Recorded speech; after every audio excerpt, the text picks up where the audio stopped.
Okay, good morning po sa inyo lahat. Maganda po ba ang mga gana natin? Ayan. Kasi tayo muli ay tumayo. Buksan po natin ating banal na kasulatan dito po sa Ebanghelyo ni Juan.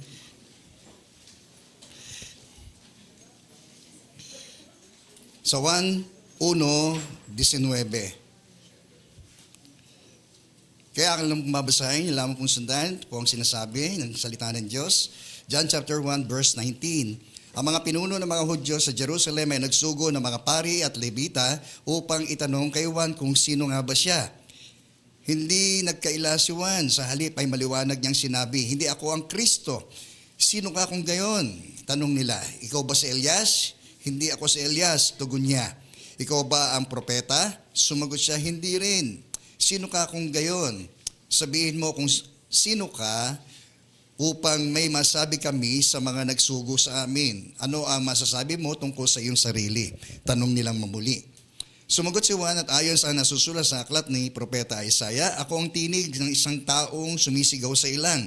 Tuwirin ninyo ang daraanan ng Panginoon. Ang mga nagtanong ay sugo ng mga Pariseo. Muli nilang tinanong si Juan, bakit ka nagbabautismo gayong hindi naman pala ikaw ang Kristo o si Elias o ang propeta? Sumagot si Juan, ako'y nagbabautismo sa tubig, ngunit nang nasa inyong kalagitnaan ng isang hindi ninyo nakikilala. Dumarating siyang kasunod ko, subalit hindi man lamang ako karapat-dapat na magkalag ng tali ng kanyang sandalyas. Ang mga ito'y nangyari sa Betanya, sa silangan ng Ilog Jordan, sa pinagbautismuhan ni Juan. Tayo po'y manalangin. Purihin ka, Panginoon. Muli kami po ay nagpapasalamat sa kaloob niyong araw nito sa amin. Salamat sa muling aming banal na pagditipon pong ito. At naway patuloy kaming makinig sa iyong mga salita, Panginoon. At time-team naming limiin, Panginoon, ang pangungusap na ito sa amin, Panginoon. At patawarin din po niyo kami sa lahat po ng aming pong mga pagkakasala. Ano man o Diyos ang nakikita po ninyong hindi po tama. Maging ang layunin ng aming mga puso sa mga sandali pong ito ay humihingi po kami ng tawad sa iyo. Ituwid mo ang dapat ituwid sa aming buhay at takayin kami nito tungo doon sa mas malalim naming pagkakilala sa iyo at hamon patuloy sa amin upang italaga namin ang lubusan ng aming mga sarili sa iyong paghahari, Panginoon. Ikaw pong maluwalhati. Tulad ng sinabi ni Juan, Panginoon, siyang mababa at kayo naman po ang siyang maitaas, Panginoon. Ito po, minsan pang aming panalangin sa pangalan ni Jesus. Amen, amen. Tayo po ay makakaupo ng muli. Magandang umaga po sa inyong lahat.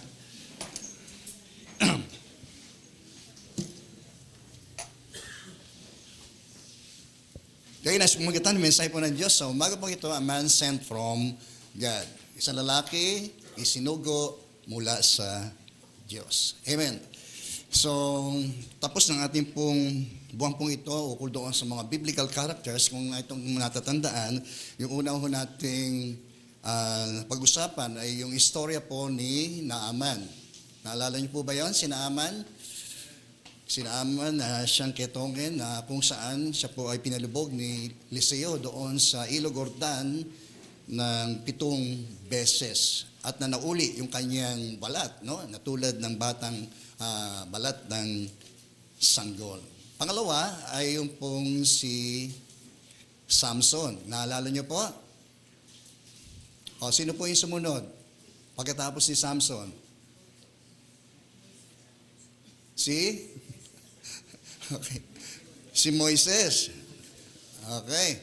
O, nung nakaraan, sino po ang ating pinag-usapan? Si Abraham. Yan. Matatandain pala kayo. Okay, ngayon naman po ay pag-usapan natin ay si Juan Bautista. No? Hindi ho Batista ho, si Juan Bautista. Si John the Baptist. So yung pangalan Juan ay palasak ng mga panahon pong iyon. No? Pangkaraniwan ang pangalan pong Juan. No? At maraming tayo mababasa ng pangalan na ito sa iba't ibang tao. Okay? So, a little background dito po kay John the Baptist ay una, si Juan ng kanyang kapanganakan tulad ng ating Panginoong Jesucristo, gayon din si Samson ay ang kanilang kapanganakan ay divinely announced. Amen. Sabihin nga natin, divinely announced. No? Ito po ay nasabi na namin na una na ang kanilang kapanganakan. Salamat sa Diyos, no? At itong si Juan ang siyang naging daan upang ihanda niya ang daraanan ng ating Panginoon. His birth was divinely announced. Pangalawa, so he was placed in the home of godly parents, no? Napaka palad po ni Juan sapagkat may mga magulang po siyang mga makadiyos, no? At maalala natin, ang kanyang ama ay walang dili ba si Zacarias na isa sa mga pangunahing saserdote nung kanilang kapanahunan. At si Elizabeth naman ay pinsan ni Maria. Amen, no? So, salamat, no? Kung tayo rin magpasalamat sa Diyos sapagkat meron tayo mga magulang na may pagkatakot sa Diyos. Tayo, no, advantage na ho sa atin. Pero hindi garantiya na kapag ang mga magulang ay mga makadiyos, ay lalaking makadiyos din yung kanilang mga anak. Amen po, no? So, depende pa rin ho sa tao ho yan, eh. Kaya lang, advantage na ho yun, no? Kapag tayo may mga magulang na mga godly parents, no? Advantage na ho tayo na mas malamang na tayo po ay maging godly siblings din, di po ba? O tayo po ay maging godly children din. Purihin po ang Panginoon. Amen. So, yun naman yung tinuturo bilang responsibilidad ng mga magulang, ituro sa ating mga anak ang daan ng Panginoon at aral ng Panginoon nang sa gayon sa kanilang paglaki ay hindi nila ito makalimutan. Purihin po ang Panginoon. So, pangatlo, sabi rito, he was given a unique life mission. Amen. No? Siya ay binikalooban ng Diyos ng pribilehiyo na magkaroon ng isang kakaibang buhay pagmimisyon. No? At gayon din naman tayo, hindi ba? Bilang mga mananampalataya, naniniwala ho tayo na ang ating mission ay binigyan tayo ng Diyos ng very uniquely life mission natin.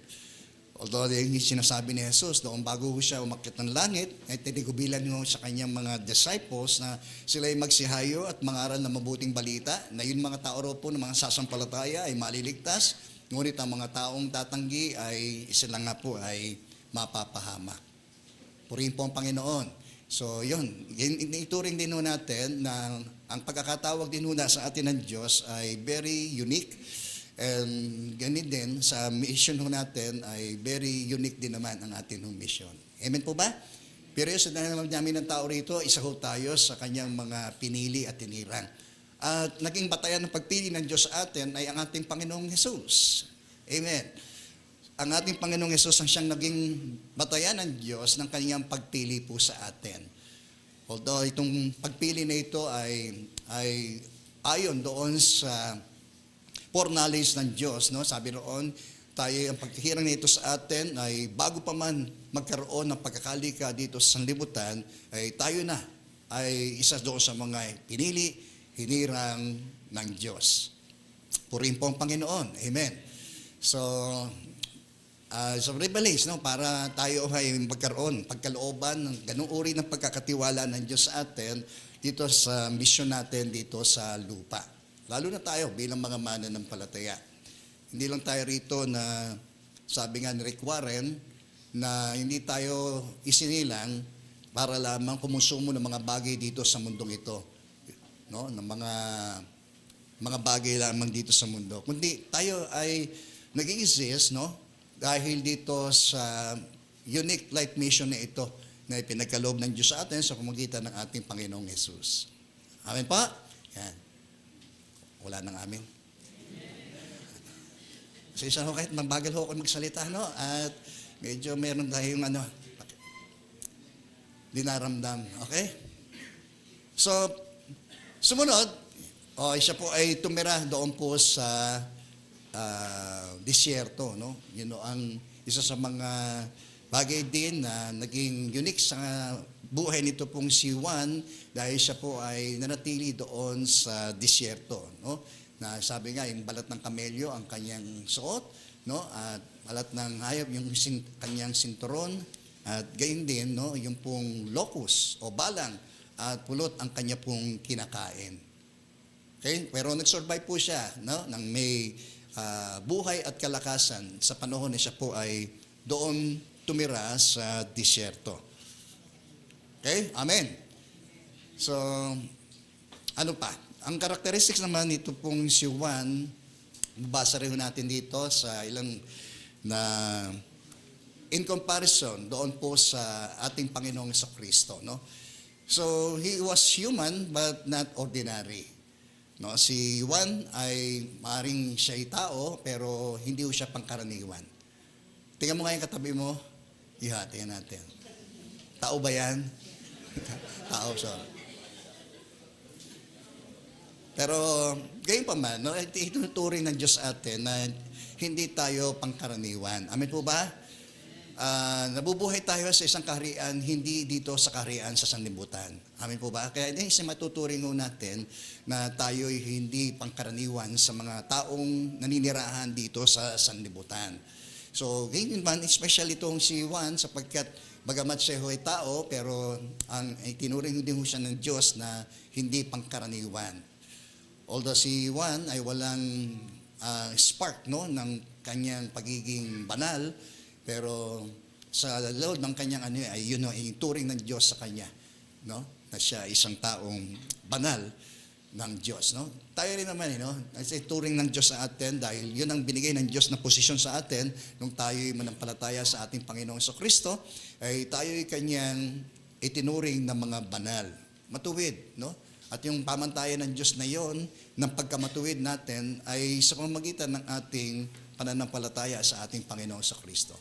So yung mga bagay na spiritual riches po natin, no, na kuminsan hindi natin na pagpapasalamat sa Diyos na ibinigay ng Diyos sa atin yon. Di ba? Sapagkat meron tayo na wala po ang iba. Isa nainggit tayo, no? Yung wala tayo na meron ng iba, nainggit tayo. Pero merong higit doon sa mga bagay na maaari natin kiinggitan dito sa lupang ito, yung ipinagkaloob ng Diyos sa atin na dapat ay tayo ho ang kainggitan. Amen po? Sapagkat ay meron tayo na wala hong iba.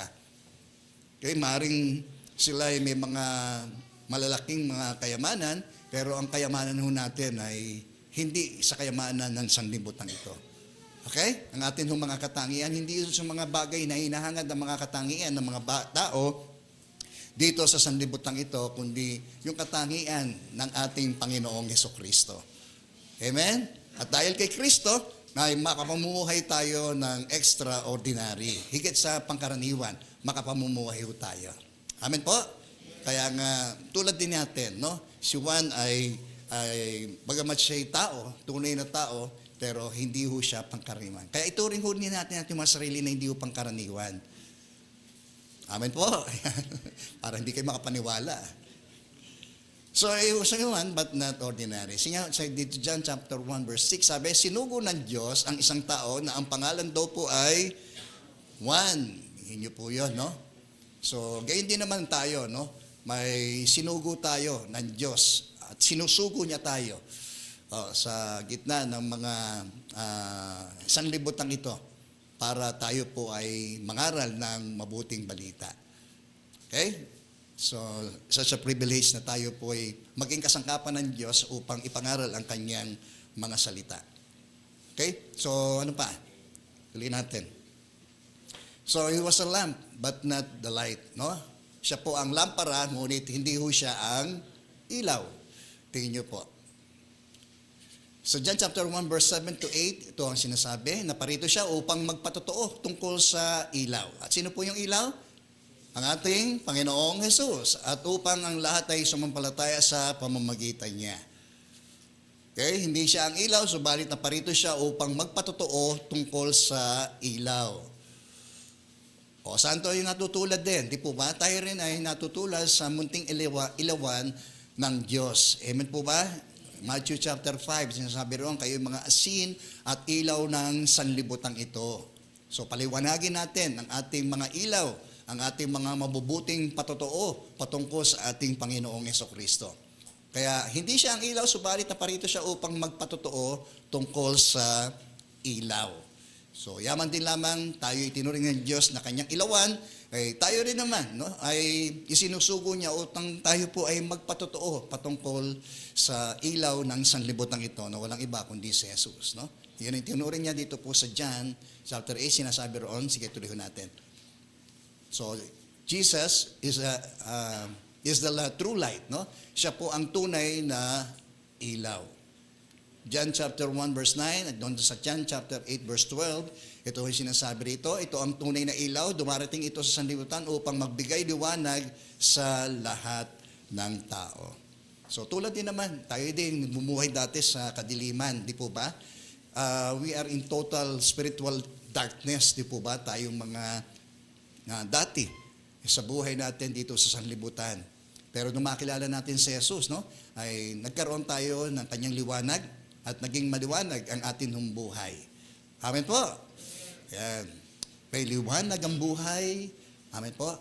Hindi lang tayo tunay na nagliliwanag, no, sa loob, kundi ito'y nahayag doon sa ating panlabas na pagkatao.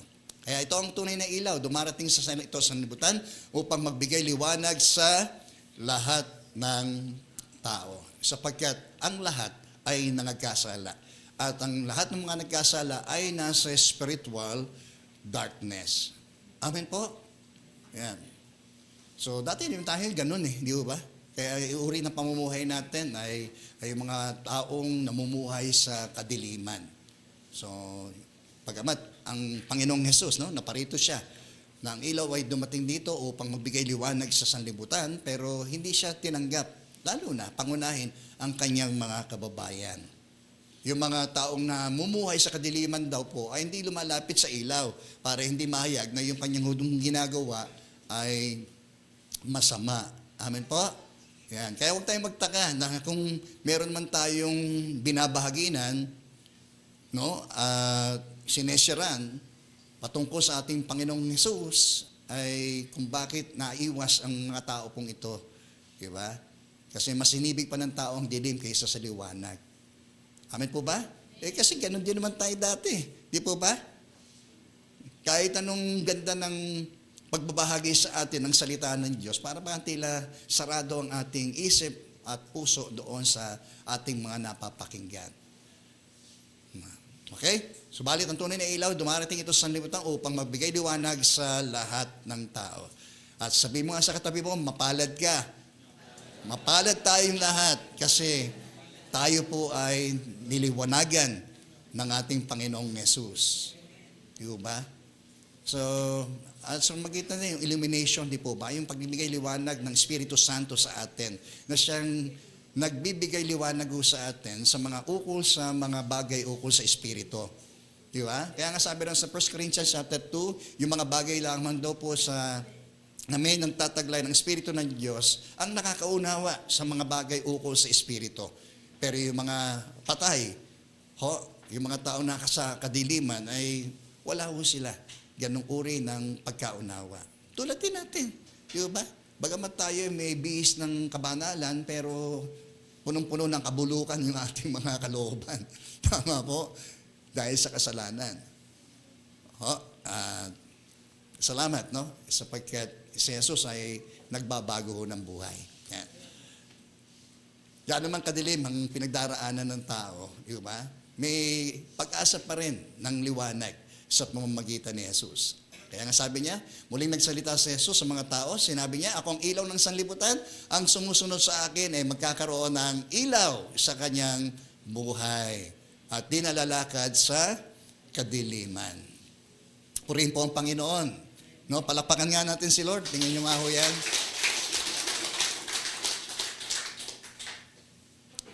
No, ang aking buhay ay paikot-ikot lamang po, no? Pagkigising ko sa umaga, nung kasagsagan ng aking pagiging makasanlibutan, ay kakain ng almusal, no? Pagkatapos po noon ay maninigarilyo, pagkatapos ay pupunta roon sa tambayan namin doon sa Matahong, at hanggang sa pananghalian, no? Kami po ay nagpupusoy.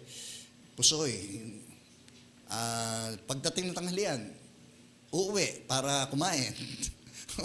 Pagkakain, muli ay maninigarilyo, tapos ay babalik ulit sa tambayan at muli, no, kasama aking mga barkada, patuloy kaming nagpupusoy. Pagdating ng mga bandang mga 3:30, no? Ang gagawin naman namin, titigil muna namin pansamantala at pagkatapos po ay maglalaro kami ng basketball doon po sa plaza. Yung lumang Oreta Sport Complex doon po sa bayan. No? At minsan naman doon po sa volleyball namin doon sa likod simbahan, nagba-volleyball po kami roon. Ganun ang sistema ng buhay namin na hanggang sa pagtapos ng basketball lang namin, babalik ulit sa tambayan. No, pahinga ng konti at patapos ay uuwi para maghapunan. Ayan, pagkatapos maghapunan, siyempre maliligo ka, babalik ulit sa tambayan para kami naman ay mag-inuman. Ang hirap maging tambay. Parang ang buhay kasi natin kapag ang buhay ng isang tao ay wala sa ating Panginoong Jesus, yan no talaga ang magiging siste, no? Yung magiging lifestyle niya sa buhay. No, sa cycle, no? Pag ganun lang, no? Pero walang pag-asang na ninag, no? Yung mga taong gano'n. At siyempre, pagdating ng gabi, pagka kami lalo na sa inuman, no? Ay madalas kami mga napapatrobol, no? Kahit ikaw ay hindi ka makulit, kapag ikaw may mga kasamang makukulit, ay nako. Nasuong tayo sa iba't ibang uri ng mga trouble dahil lang dyan sa inuman. Naranasan ko pa nga magtago, no? doon sa Novaliches, no? Doon sa grotto. Nagtago po ako kami roon na isang linggo. So, ganyan pa man, kasi ganun ang nabubuhay sa kadiliman, no? Na bagamat maaring meron kang angkin ng pagiging religyoso, pero gayon pa man, no? Sa buhay, hindi makita yung kapangyarihan nito. Okay? Kaya iba talaga yung si Jesus na nandoon sa dingding kaysa doon si Jesus na nandoon sa puso mo. Di ba? Iba pala yun. So, yan ang difference na kayang gawin ng ating ilaw, no? Sa isang taong nadidimla ng buhay. No? Kaya tayo man ay nandoon sa madilim na lugar ng buhay ho natin, kaya pa rin tayong liwanagin ng ating Panginoong Yesus. Kaya liwanagin ng Panginoong Yesus ang buhay mo. Okay? Yeah. As muling nagsalita si Jesus sa mga tao, sinabi niya, ako ang ilaw ng sanlibutan, sumusunod daw po sa Kanya, magkakaroon ng ilaw sa Kanyang buhay at di nalalakad sa kadiliman. Purihin po ang Panginoon. So next, ay nasabi doon, He was a voice but not the word. No? Siya po ang tinig, ngunit hindi ho siya ang salita. At yun naman sinabi niya doon sa John chapter 1 verse 23. No? Sumagot si Juan, ayon sa nasusulat ng aklat ni Propeta Isaiah, na noong paman na siya po ay pinopesay ukol sa kanyang pagkatao. Okay? Ako ang tinig ng isang taong sumisigaw sa ilang. Sabi, tuwirin ninyo ang daraanan ng Panginoon. Ulitin nga natin, sumagot si Juan, ayon sa nasusulat sa aklat ni Propeta Isaiah, ako ang tinig ng isang taong sumisigaw sa ilang, tuwirin ninyo ang daraanan ng Panginoon. Glory be to God. No? Isang napaka liwanag, no? Na tanda na ang kanyang pagiging one, no? Ito sa daraanan ng Panginoon. Tuloy natin. Because Jesus is the eternal word, di po ba? Sapagkat si Jesus ang walang hanggang salita. Sabi roon sa John chapter 1 verse 1 to 2, di ba? Nasang pasimula pa ay naroon ang salita.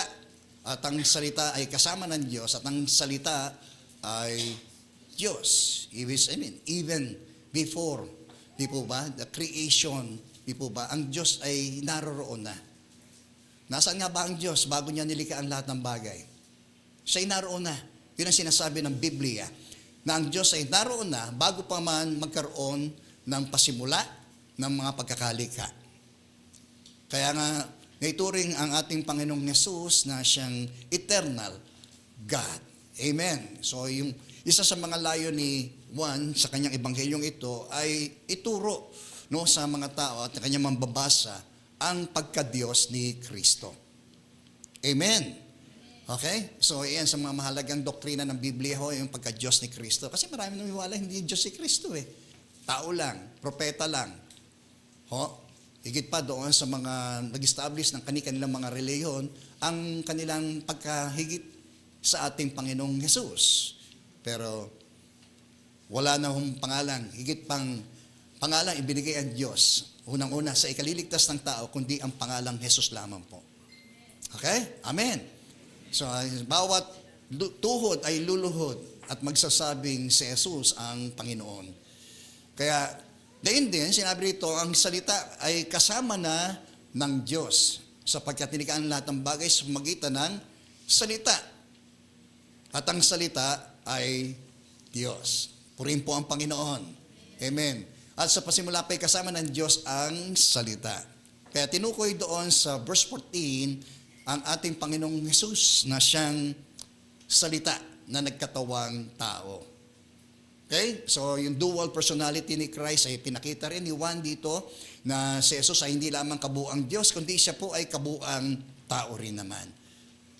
Okay? Glory be to God. Sige po, John chapter 1 verse 14, He is the creative word, no? Sa verse 3, sinabi roon siya ang lumikha sa pamamagitan ng salita. Nilikha ang lahat ng bagay sa pamamagitan niya at walang anumang nilikha nang hindi sa kanyang pamamagitan.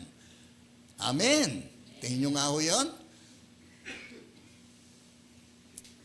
Sige po. Sino pa si Jesus? Si Jesus ang the incarnate Word. Amen.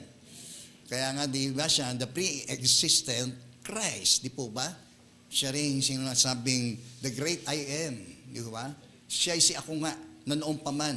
Nang sinabi ni Moses, nagtanong siya sa Diyos na kung sino ang kanya ipapakilala kapag siya ay napaharap doon sa paraon. Ang sinabi ng Diyos sa kanya, sabi mong ikaw ay sinugo ni ako nga. Amen.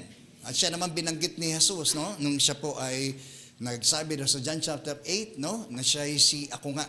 Bago pa si Abraham, siya ay siya na. Purihin po ang Panginoon.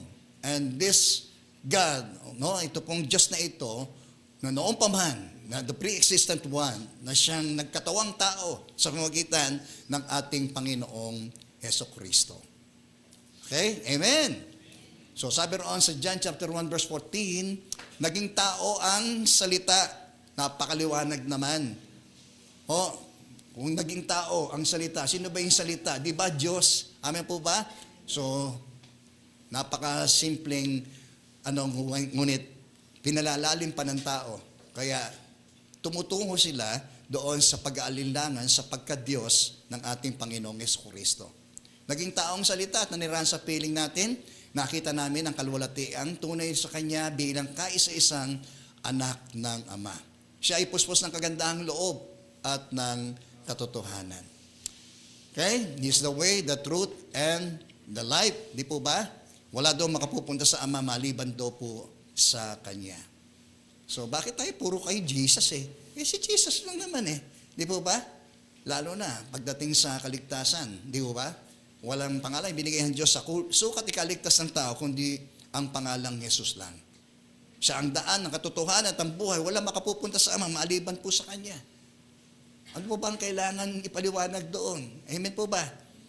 Dahil sa, minsan ang tao nagmamarunong, di ba? Minsan marunong pa sila sa sinasabi ng salita ng Diyos. Okay? Siya'y puspos ng kagandahang loob at katotohanan. Si Juan ay isang tinig, pero hindi ho siya ang salita. Okay? Maaaring isang mga awit, pero yung liriko ng awit ay iba. Amen po. Parang ganun lang. Sige, tuloy natin. So, he was useful, no? Kaya siya ay naging kagamit-gamit, pero hindi siya kailangan-kailangan. Yan yung sabihin ng indispensable. Hindi siya ganong lubhang napakahalaga. But he was useful. Amen po ba? At yun din naman ang naisin ng Diyos sa atin, na tulad ni Juan, no, makikita natin sa verse 27, makikita natin yung kanyang lubos na pagpapakumbaba, yung pagtanaw niya sa ganang kanyang sarili sa harapan ng Diyos. Amen po? Yan. So, ganyan din tayo. Dapat lagi natin, kung magkukumpara tayo, huwag natin ikumpara yung sarili natin sa ating kapwa. Doon tayo nagkakaroon ng problema eh. Kasi pagka tayo ay mataas kaysa sa ating kapwa, matutukso tayo, no? Maaaring matukso tayong hamakin natin, maliitin natin yung ating kapwa. Amen po? Di ba? Eh kung tayo naman yung mababa kaysa sa ating kapwa, kasi kinukumpara natin yung sarili natin, eh magkakaroon naman tayo ng pagkaawa sa sarili natin. Kaawa-awa naman ako. Ang dami. Kaisa kang lumugar. Amen po ba? Kaya nga, kung tayo ay haharap sa salamin, natin ikukumpara yung ating sarili, una sa ating kapwa, gayon din sa ating sarili, ikumpara natin ang ating mga sarili sa harapan ng ating Panginoong Yesus. Nang sa gayon ay matuto tayong magpakumbaba. Amen? So, he was useful but not indispensable. Okay? Sabi roon sa John chapter 1, muli niyang tinanong si Juan, bakit ka nagbabautismo? Gayong hindi naman pala ikaw ang Kristo. Ha? O si Elias, no? Yung mga major prophets na ito, o propeta. Eh, hindi naman pala ikaw yun eh. Sumagot si Juan, ako'y nagbabautismo sa tubig, ngunit nasa inyong kalagitnaan ang isang hindi ninyo nakikilala. Purihin po ang Panginoon. Amen. Dumarating siya ang kasunod ko, subalit hindi man lamang ako karapat-dapat na magkalag ng tali ng kanyang sandalyas. So yun nakita niya, no, sa harapan ng ating Panginoon sa Kristo. Okay? Purihin po ang Panginoon sa buhay nitong si Juan. Naway, matulad din tayo sa kanya, no, na sa ating pagsisiyasat, pagtataas, pagtatalasta sa ating mga sarili. Lagi nating ilagay sa ating harapan ang ating Panginoong Yesus. Okay? Nang hindi ho tayo madupilas na magmalaki o manghamak ng ating hong kapwa. Dumarating siyang kasunod ko, subalit hindi malamang ako karapat-dapat na magkalab ng tali ng kanyang sandalyas. Purihin po ang Panginoon. Kaya ngayon, later on, sinabi niya, dapat siya ang maitaas at ako naman ang siyang maibaba. So, dapat ganun din, no? Yung tayo bilang mga Kristiyano, iba na dapat ang motivation natin sa ating buhay. No? Sa bawat ating ginagawa, sa bawat ating iniisip, at bawat sa ating mga sinasabi. Di ba? Kaya sabi roon sa sulat ni Paul sa mga taga-Corinthians, di ba? In everything that you do it for the glory of God. No? Yan. Yun na dapat ang motivation natin. Ba't ko ba ginagawa ito? Di ba? Para ba sa isang... Di ba? Parang ganon. Para kanino ka bumabangon? Di ba? Okay, hindi naman masama yung isipin natin para doon sa kapakanan ng ating pong, halimbawa, mahal sa buhay, kapakanan ng ating pong kapwa. Pero dapat higit sa lahat, no?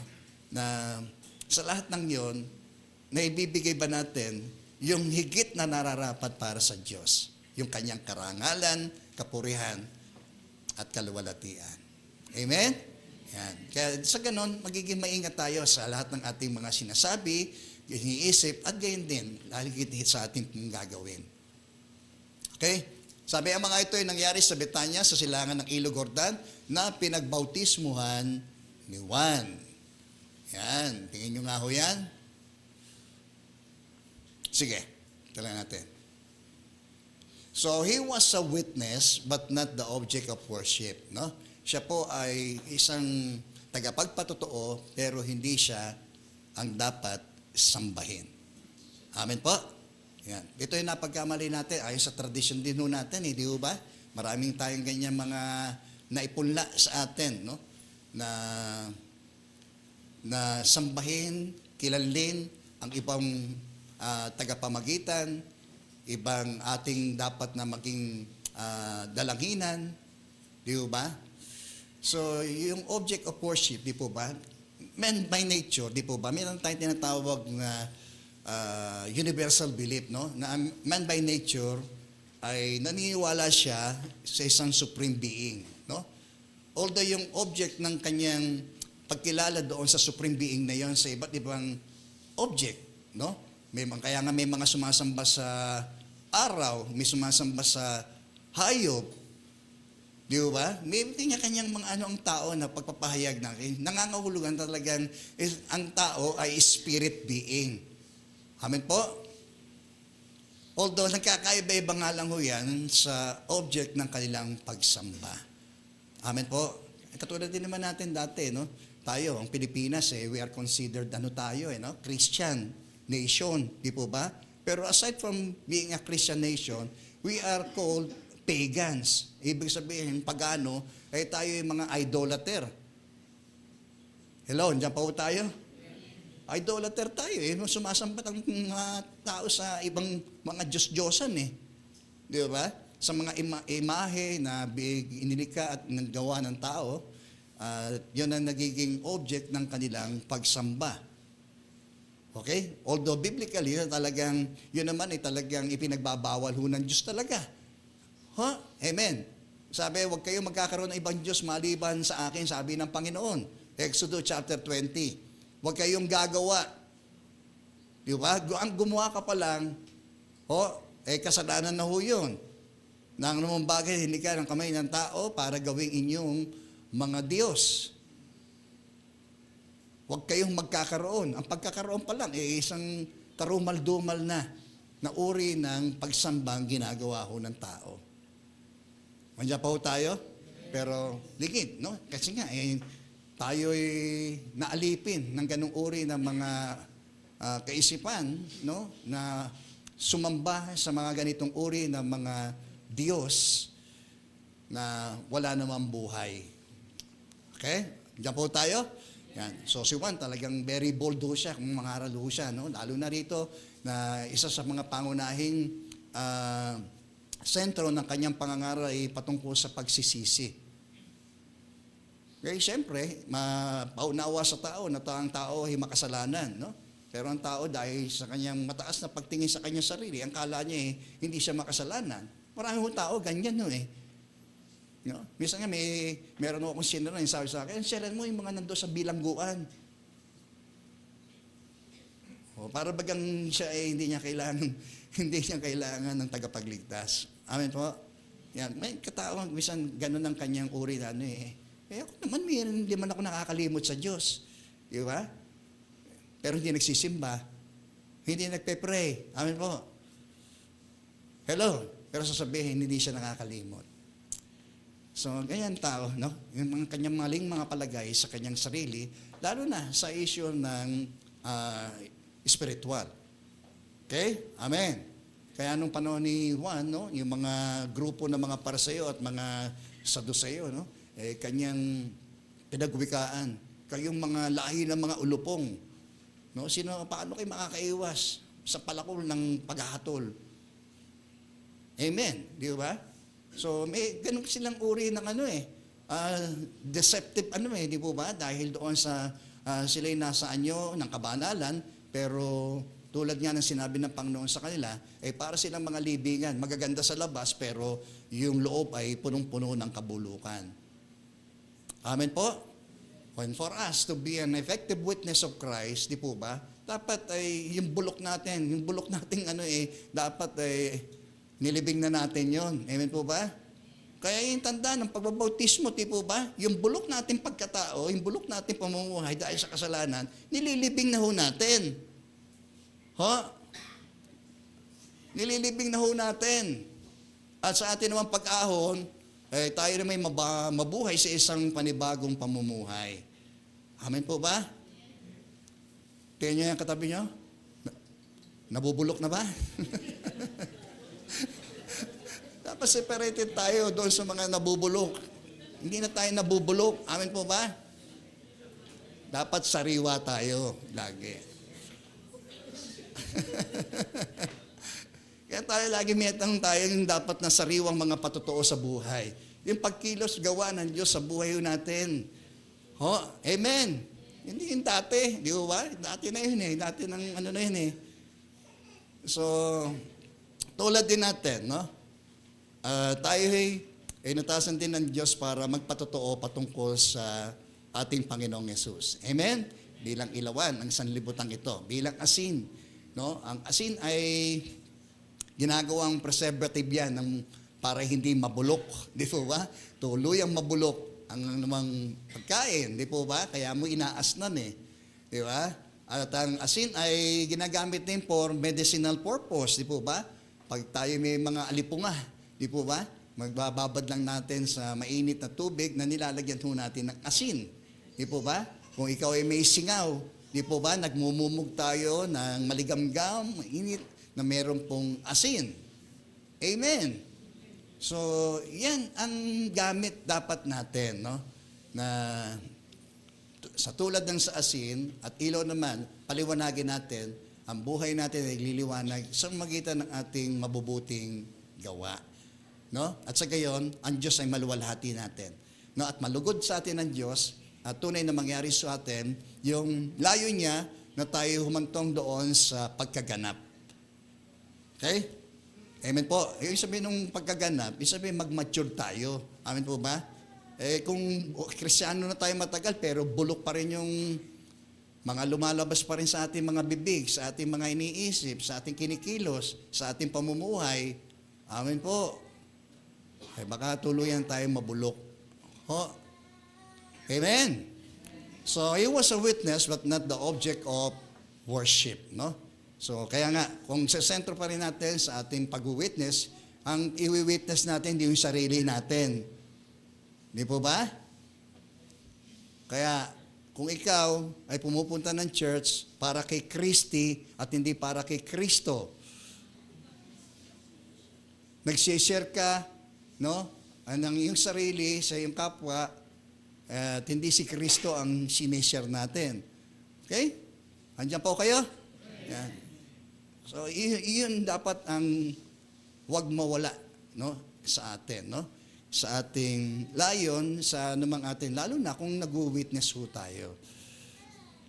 Kasi mahirap mag-witness kung yung pinapatotoo natin, hindi nangyayari sa buhay natin. Di ba mahirap yun? Nag-aakay tayo patungo doon sa kabanalan, pero yung buhay natin, ano po? Hello? O, bato-bato sa langit, huwag kayong magagalit. O, paano tayo magiging effective witness ng Panginoon? Sa gayong hindi umaangkop ang atin hong mga sinasabi doon sa atin hong mga ginagawa. Kaya nga, practice what we preach. No? Walk the talk. Di ba? Lumakad ka ayon sa iyong sinasalita. Amen po. Para tayo ay maging effective witness of Christ. Okay? So, si Juan ay gayon. No? Makita natin talagang sumentro ang kanyang pangangaral ukol doon sa pagsisisi. Higit sa lahat, sa persona ng atin hong Panginoong Hesukristo. He was a witness but not the object of worship. Di ba? Kaya nga lagi niya sabi, di ba? Sinabi niya na, ako'y kailangan maibaba at siya po ang maitaas. Yan. Lagi nating ano yun. Para mawala yung atin hong mga maskara. Okay? Meron pa ba? So, kinabukasan, nakita ni Juan si Jesus na lumalapit sa kanya. Sinabi niya, tingnan niyo po inintroduce niya kung sino si Jesus. Siya ang kordero ng Diyos na nag-aalis ng kasalanan ng sanlibutan. Mismo, taasan. No, direct. Kung sino itong si Jesus na ito. Yung I am statement, mismo ay binanggit ni Juan na He is the Lamb of God. Amen. Isa sa mga I am statement ni Christ, I am the Lamb of God. Na siya mag-aalis ng kasalanan ng buong sanlibutan. So tingin niyo po yung scope, di po ba? Dito pong pag-aalis ng kasalanan para sa lahat ng tao. Pero hindi lahat ng tao makikinabang dito sa pag-aalis ng kasalanan ito. Kasi may mga pagpapatuloy. Unang-una, meron nung tatanggi sa kanya. Di ba? Ilang yung susi ng pagpapawalang sala ng Diyos sa tao ay kaloob ng Diyos. Hindi sa magitan ng pagsisikap ng tao o sino man nagsisikap na sundin ang kautusan. Lalo na itong the most religious people na walang iba kundi ang mga Israelita. Kaya tahasan. No, na pinakita ni Juan dito na kung sino, nasa persona, hindi doon sa paggawa o pagsisikap ng tao na makasunod sa kautusan. Amen po? Yan. He is the Lamb, di po ba? That was slain. No? Na kung paano rin, noong pong panahon ni Moses na nagkaroon ho ng ang Diyos ng parusa doon sa mga tao, sa mga buong Ehipto na hindi ho nagpahid ng dugo ng kordero doon sa kanilang mga hamba, ng tarangkahan ng kanilang pintuan, na nilampasan ng anghel ng kamatayan. Amen po. Kaya nga, Passover eh. Amen po, Passover. Nilampasan ng anghel ng kamatayan ang sinumang walang pahid ng dugo sa kanilang tarangkahan. Sabi rito, higit ang dugo ng ating Panginoong Hesukristo. Purihin po ang Panginoon. Siya mismo kanyang dugo na yon, na siyang kanyang iaalay doon sa krus. Ang banal na dugo na yon ang siyang luminis ng lahat ng kasalanan ng tao. Okay? Amen po Hindi lamang ang grupo ng mga Israelita, ang grupo ng mga Hudyo, kundi ito'y para sa lahat ng tao. Although hindi lahat ng magiging recipient nitong pong papapulang sala ang kaloob ng Diyos na ito, sapagkat sa lahat ng mga tatanggi, sila ay mananatili sa kanilang pagkaalipin sa kasalanan. Okay? Purihin po ang Panginoon. Amen. Ngayon ko lang naunawaan ito Di po ba? Pinag-aaralan ho namin doon sa St. James yan Alam ko yung si Jesus, the Lamb of God. No? Dahil meron kami subject na religion, alam ko na pero yung significance na ito, ng pangalang ito, at yung nakapaloob dito, ay hindi natin lubos na ganung nauunawaan. Kaya walang epekto sa buhay Di po ba? Hello? Kasi tayo naging alipin pa rin ng kasalanan, no?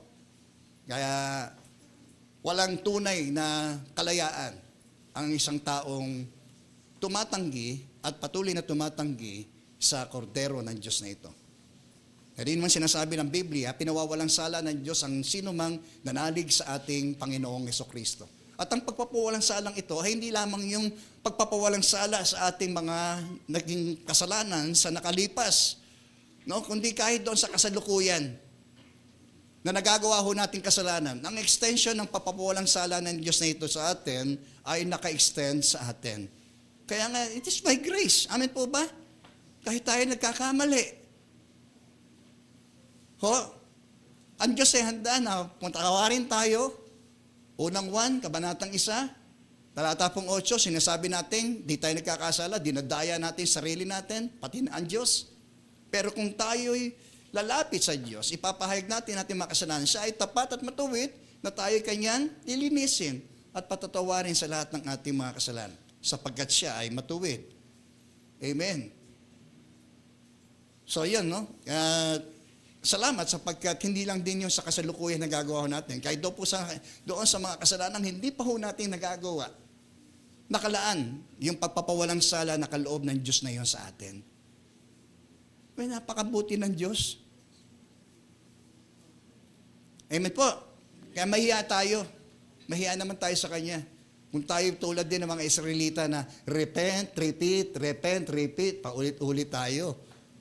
Kaya hindi tayo maalis doon sa ganung uri ng cycle ng buhay natin bilang mga Kristiyano, no? Na hindi tayo halos makilala kung talagang tayo Kristiyano Born-again ka ba? Yung pagtataka na talagang nagbago ka, hindi yung yung pagtatakang na walang nabago sa'yo. Wala silang makitang pagbabago. Okay? Gagalit na yata kayo sa akin. Wala nang amin. Okay? So, kinabukasan, nakita ni Juan si Jesus at lumapit sa kanya. Sinabi niya, tingnan ninyo, siya ang kordero ng Diyos. No? Ibinaling niya kay Jesus. Ang sentro ng kanyang pag-i-introduce na ito, siya ang kordero ng Diyos na nag-aalis ng kasalanan ng sanlibutan. Purihin po ang Panginoon. Yan. Gaano man kalalim na nagawa ho nating kasalanan, gaano man kalawak o karami ang mga nagawa ho nating kasalanan. Sabi, kung gaano man kalayo ang kanluran sa silangan, ganong kadakila ang kapatawaran ng Diyos. Tingin niyo yan. Ayan. Kaya, wag naman itong maging dahilan upang tayo po'y magpatuloy sa ating gawaing alam nating hindi nakalulugod sa Diyos. Patatawarin naman pala ako ng Diyos Huwag naman nung ganon. Ganong ka-cheap no? Ganun natin dinadala ng kamura ang pagpapatawad ng Diyos sa atin. Okay? Amen po? Amen po? Mahal ka ng Diyos. Amen po ba? At ayaw niya tayo magpatuloy sa ganung uri ng kasalanan. Yan lang naman ho yan eh. Ang kasalanan, ang sanlibutan, eto tayo sa gitna. At ito ang Diyos. No? Pag lumapit tayo sa Diyos, lalayo tayo sa kasalanan. Ganun lang naman kasimple yan eh. Lalayo tayo sa sanlibutan. Okay? Pero pag nagdidesisyon tayo lumapit dito, tayo walang bahala natin ng Diyos sa buhay natin, ano mangyayari sa atin? Dumidikit ulit tayo. Di ba? Bumabalik tayo sa dati nating buhay at pamumuhay. Nasisira yung ating patotoo. Napupundi yung ating liwanag. Okay? Amen po? Nagiging tubig na yung asin na dapat sana'y magbigay ng gayong pampalasa sa mga nakatitikim nito. Okay? Siya ang tinutukoy na sabihin kong darating kasunod ko ay higit sa akin sapagkat siya'y naroon na bago pa man ako ipinanganak. Purihin po ang Panginoon. Hindi ko rin siya kilala noon, subalit ako'y naparitong nagbautismo sa tubig upang ipakilala siya sa Israel. So, salamat sapagkat ang Israel, di ba? Lahat ng spiritual privileges ay tinanggap po ng Israel. Di ba? Kaya nga, hindi pa rin nagbabago yung covenant ng Diyos with regards dito sa kanyang bayang ito. From the start and until doon sa future events na ito na sa sentro doon sa kanyang bayan. Okay? So, ganito tayo, makibalita tayo sa bayang Israel. Amen po? Yan. Hindi yung mga nangyayari sa paligid lang natin dito. No? Sapagkat ang magiging sentro ng mga major events sa darating ay sa sentro sa bayang Israel. Okay? Amen po? Yan. Lagi tayong makibalita tungkol sa mga nangyayari dyan, no? Sapagkat darating ang Antikristo, yung paghahanda rin doon sa Third Temple ay inihahanda na para sa gayon, no? Maisakatuparan ang lahat ng ito ayon sa sinasabi ng Biblia. Okay? Amen po? Kaya nakita na ko ang Espiritu Santo bumaba sa parang isang kalapati na buhat sa langit at nanatili sa Kanya. Kaya hindi ko nga siya kilala noon, ngunit ang nagsugo sa akin upang magbautismo sa tubig, ang siyang nagsabi sa akin kung kanino mo makitang bumaba ang manatili ang Espiritu, siya ang magbabautismo sa pamagitan ng Espiritu Santo. Okay? Kaya isa sa mga mahalagang doktrina ng Biblia, no? Naniniwala tayo na si Jesus ay nagliligtas. Amen. Si Jesus ay nagpapagaling. Si Jesus ay muling babalik. At naniniwala rin tayo na si Jesus ay nagbabautismo sa Espiritu Santo. Okay? Kaya nga, yun ang pakanasayan natin sa buhay natin. Tayo ay tulad ni Juan, ay maging epektibo tayong mga witnesses of Christ dito sa mundong ito. Alam niyo ba kung bakit tayo nilagay ng Diyos sa church na ito? Upang magpatotoo tayo. Maging liwanag tayo.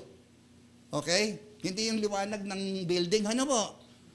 Okay? Yung liwanag ng mga taong sumasamba at kumikilala sa ating Panginoong Yesus. Amen.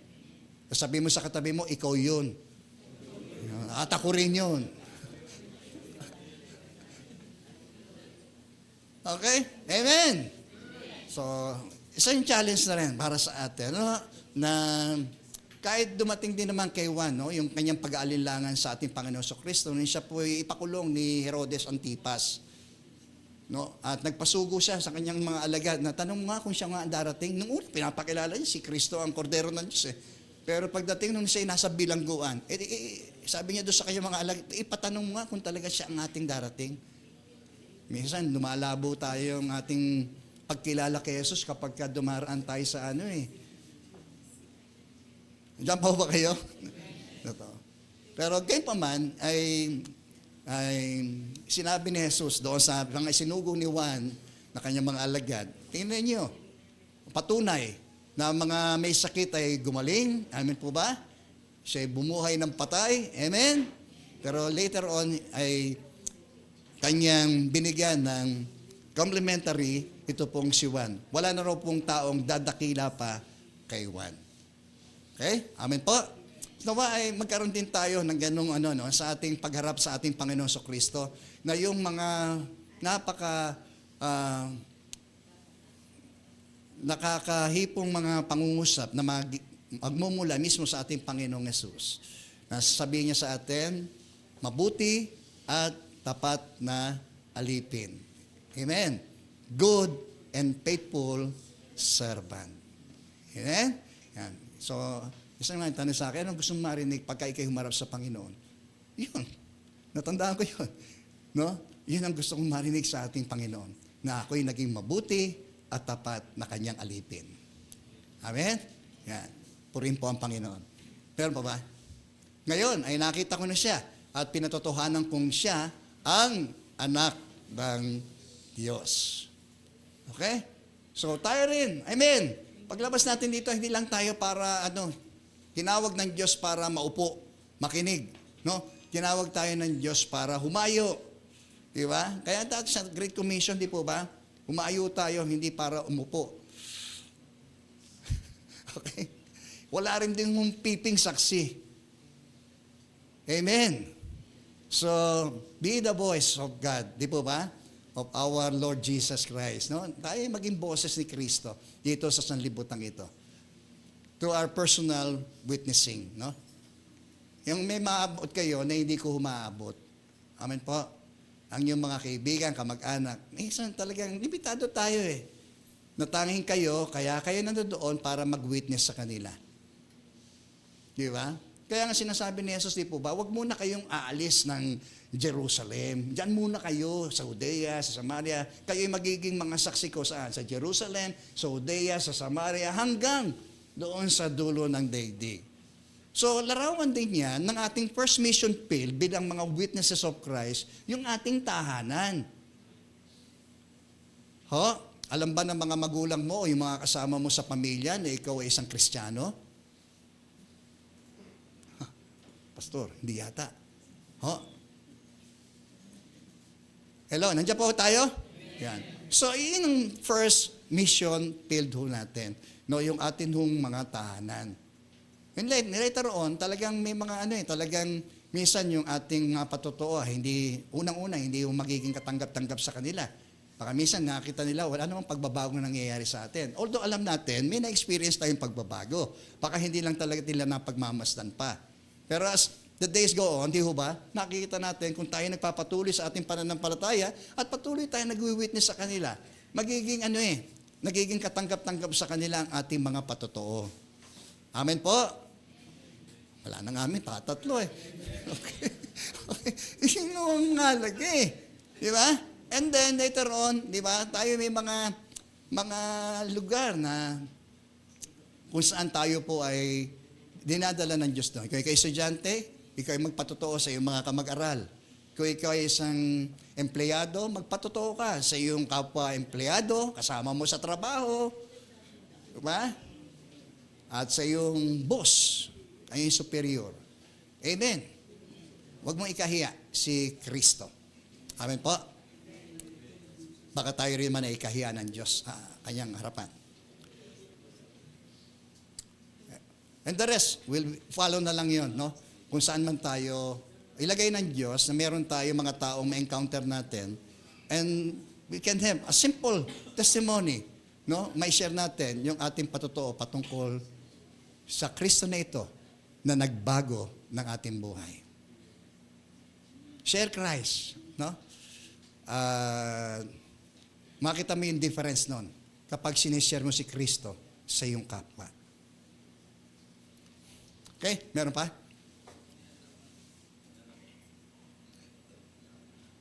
Okay, a man sent from God. So, palitan natin, no? Yung pangalan na yung a man na yun, o woman, na ikaw, ako. Okay? Lalaki, pangalan ko, na isinugo ng Diyos. Okay? Ikaw, babae, pangalan mo, na siya naman isinugo rin mula sa Diyos. Okay? Tayo po'y manalangin. Purihin ka, Panginoon. Muli, aming Ama, nagpapasalamat po kami sa iyong mga salita. Tunay na ito'y patuloy na nangungusap sa amin. Bagamat maaring ito'y hindi lamang napakinggan namin sa mga ilang pagkakataon, Panginoon, kundi ngayon sa mga oras na ito, ito'y muli ay nangusap sa amin upang buksan ang aming kamalayan sa tunay na iyong pagkakatawag po sa amin. At nawa, Panginoon, ay mabilis kaming tumugon sa anumang iyong panawagan po sa amin, Panginoon. At patuloy nga po, dalangin lang po namin, Panginoon, na bigyan po niyo kami ng lakas ng loob, katapangan, Panginoon, that muscle of character, Panginoon, na kailangan po namin upang kami makapagpatotoo sa iyo, Panginoong Yesus. Ito man ay sa loob ng aming tahanan, sa loob ng aming tanggapan, paaralan, o saan man kami naroon, O Diyos, ay nawa, Panginoon, ay mag-spark sa amin, Panginoon, lagi, na ikaw ay aming maibahagi sa kanila, Panginoon. Sapagkat maaaring maging huli na ang lahat, bago po namin masabi yon, O Diyos, sapagkat ito ay magiging pananagutan po namin sa iyo sa araw ng aming pong pagharap sa iyo, Panginoon. At nawa, O Diyos, ay nagbigay rin ito sa amin ng hamon, Panginoon, upang maisabuhay namin ang lahat ng iyong ipinagagawa ho sa amin. At tulad ni Juan, Panginoon, kami rin ay yung isinugo at isinusugo, Panginoon, sa lahat ng lugar ng sanlibutan ito, Panginoon, upang ikaw'y makilala ng lahat, Panginoon. At alam namin, kapag ang iyong mabuting balita ay naipangaral na sa lahat ng lugar at bansa, Panginoon, darating ang sandali, Panginoon. Yun ang hudyat, Panginoon, na ikaw ay babalik upang kami kunin at dalhin doon sa inyo pong naipaganda para sa amin, na umasa sa iyo, sa iyong pag-asang ipinagkaloob sa bawat nanalig po sa iyo, Panginoon. Pagpalain po ninyo ang sa mga salitang ito, Panginoon, at patuloy nawa itong mangusap sa amin hanggang sa mga darating pang mga araw, O Diyos, at lubos itong magbigay ng alab, apoy, Panginoon, muli sa amin, upang kami po ay patuloy na makapagpatotoo sa iyo, Panginoon. Purihin ka, Panginoon.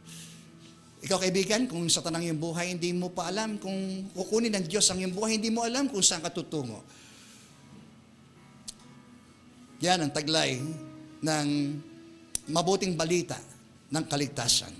Si Jesus ay namatay alang-alang sa ating mga makasalanan, sa gayon kung sino man sa Kanya ay tatanggap bilang Kanyang Panginoon at tagapagligtas. Ay tunay na siya makakaranas ng pag-asa na ito ng buhay na walang hanggan. Kung yan ang nais mo sa umagang ito, bakit hindi ka manalangin ng taimtim sa iyong puso at sabihin mo ang mga pangungusap na ito sa ating Diyos. Sabihin mo, Panginoong Yesus, lumalapit po ako sa iyo. Kinikilala ko po na ako po isang makasalanan. Patawarin mo po ako sa lahat ng aking mga nagawa. Sumasampalataya ako na ang iyong kamatayan sa krus ang siyang naging kabayaran ng aking pong mga kasalanan. Sumasampalataya rin ako, Panginoon, na ikaw ay muling nabuhay mula sa mga patay upang ako ay magkaroon ng pag-asa sa buhay na walang hanggan. Tinatanggap kita sa aking puso, Panginoon, bilang aking tagapagligtas at Panginoon ng aking buhay. Ipinagkakatiwala ko po sa iyo. Ipinagkakaloob ko po sa iyo, Panginoon, ang buhay ko pong ito. Baguhin mo po ako. Palayain mo po ako, Panginoon. Pagalingin mo po ako. Palakasin mo po ako, Panginoon. At patuloy po ninyo akong gamitin para sa iyong kaharian at kaluwalhatian. Salamat po. Ito po ang aking panalangin sa pangalan ni Jesus. Lord, sa oras na ito, sa iyo namin pinagkatiwala po ang lahat po ng bagay na ito at patuloy namin madama ang iyong pakikisama. Sa ngalan po ni Jesus na aming Panginoon at aming pong tagapagligtas. Amen, amen.